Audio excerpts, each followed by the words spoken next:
Olá pessoal, aqui é o Giuseppe de volta. Depois de muito tempo, nós voltamos a postar conteúdo inédito nesse canal. Hoje eu queria discutir com vocês alguns aspectos relativos às variáveis nos nossos trabalhos científicos.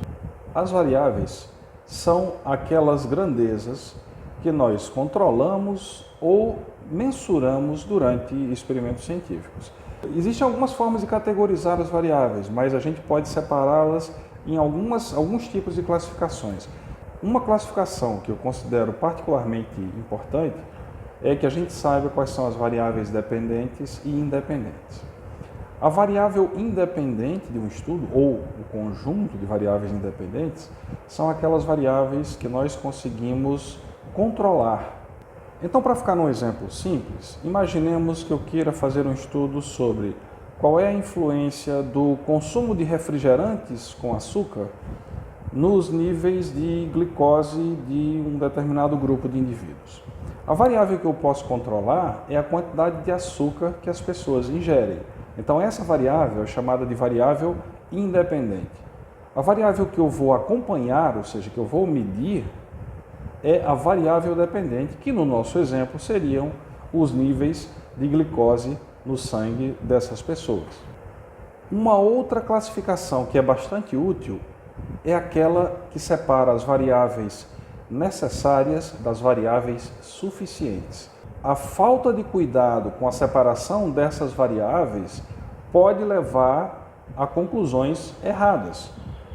De novo, vamos a um exemplo bem banal. Um atropelamento pode ser uma variável suficiente para causar a morte de alguém, mas ela não é uma variável necessária porque a pessoa pode ser atropelada e não necessariamente morrer.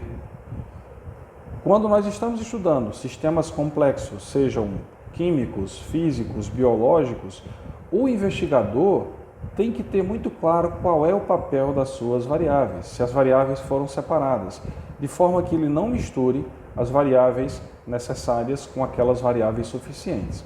Dessa forma, se ele quiser inferir sobre uma relação do tipo causa e efeito, um fenômeno ou uma condição experimental causa alguma outra, as variáveis, obrigatoriamente, deverão ser isoladas.